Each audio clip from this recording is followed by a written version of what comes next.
Jadi kerajaan Singasari itu didirikan dari sisa-sisa kerajaan Kediri yang dimana didirikan oleh seorang raja pertama yang bernama Ken Arok. Ken Arok sendiri berhasil mendapatkan tahtanya sebagai raja pertama melalui skema rencana panjang. Diawali oleh Ken Arok yang memesan keris ke seorang pembuat keris yang bernama Mpu Gandri dengan estimasi waktu 1 tahun. Namun Ken Arok terlebih dahulu mencuri kerisnya dan setelahnya Mpu Gandring pun terbunuh dan memberikan kutukan keris tersebut sebanyak 7 turunan kepada Ken Arok. Nah, keris itu digunakan untuk membunuh seorang raja bernama Tunggul Amateng yang memiliki istri bernama Ken Dedes. Nah, cara membunuhnya itu melakukan suatu rencana pembunuhan yang dimana pada awalnya keris tersebut dipinjamkan terlebih dahulu ke Kebo Ijo untuk dipamerkan ke seluruh penjuru desa.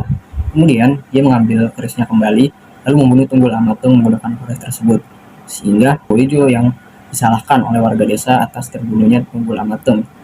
Lalu Ken Arok melaporkan kejadian tersebut dan berhasil menikahi Ken Dedes dan kemudian diangkat menjadi raja pertama dari kerajaan Singasari. Bagian yang menurut saya itu paling menarik yaitu silsilah dari raja kerajaan Singasari. Yang raja pertama yaitu Ken Arok dan raja kedua yaitu Anusapati. Di mana Anusapati itu sebenarnya adalah anak dari Tunggul Amateng dan Ken Dedes, yang dimana Tunggul Amateng sendiri sudah dibunuh oleh Ken Arok sebelumnya.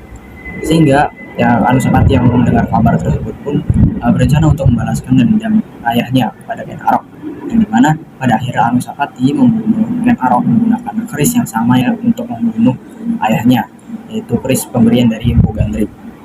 Atas kejadian tersebut, Anusapati akhirnya diangkat menjadi raja kedua dari Singasari.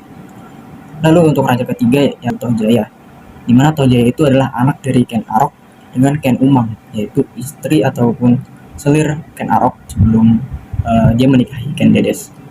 Nah, Tohjaya sendiri setelah mengetahui ayah kandungnya yaitu Ken Arok dibunuh oleh Anusapati, dia berencana juga untuk membalas dendam ayahnya, di mana Tohjaya pada akhirnya membunuh Anusapati dan Tohjaya pun diangkat menjadi raja ketiga dari Singasari ke raja keempat yang bernama Ranggabuni, yang dimana Ranggabuni ini sendiri adalah anak dari Anusapati yang sebelumnya telah dibunuh oleh Tohjaya yaitu raja ketiga.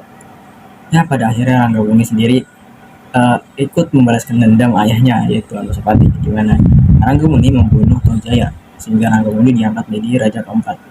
Kemudian setelah itu aksi saling balas dendam ini sudah berakhir, di mana kekuasaan Ranggabuni sendiri diambil alih oleh anaknya sendiri yaitu Kartanegara sebagai raja kelima sekaligus raja terakhir dari kerajaan Singasari.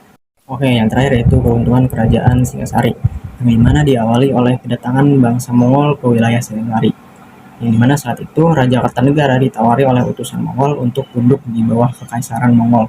Namun Raja Kartanegara menolak hal tersebut. Nah, hal ini sendiri mengakibatkan kekaisaran Mongol ingin menyerang dan menguasai kerajaan Singasari. Namun mereka memulainya dengan menguasai wilayah di Melayu dan juga Sumatera. Nah, Raja Kartanegara yang mengetahui hal itu akhirnya melakukan ekspedisi ke Malayu, yang dimana bertujuan untuk memperluas pengaruh dan juga kekuasaan dari kerajaan Singasari di wilayah Sumatera dan juga Melayu. Namun sayangnya Raja Kartanegara terlebih dahulu terbunuh oleh seorang pemberontak yang bernama Jayakatwang yang ingin mendirikan kembali kerajaan Kediri.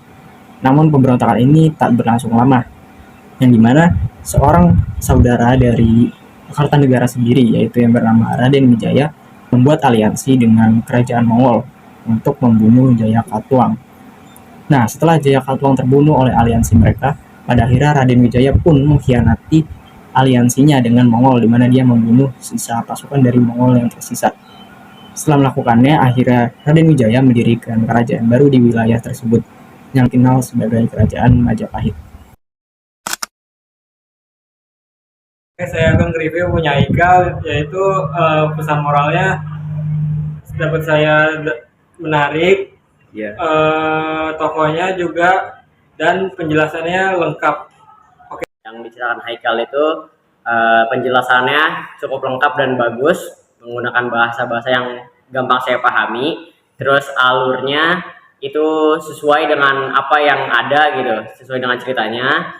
Terus pertokohannya juga lengkap, seluruhnya diceritakan. Dan yang terakhir pesan moralnya juga bisa saya tangkap dengan baik. dan ya simple pokoknya. Perkenalkan, saya Trisana Johanis Salegumai dari kelas 10-2. Di sini saya akan merespon dari apa yang Haikal sebut tadi. Nah, jadi di video tadi, di pembahasan Haikal kali ini tuh enak untuk didengar dan gampang, mudah dipahami bagi saya, sehingga saya bisa mengetahui dan bisa belajar lebih lanjut dari materi apa yang Haikal tadi sebutkan.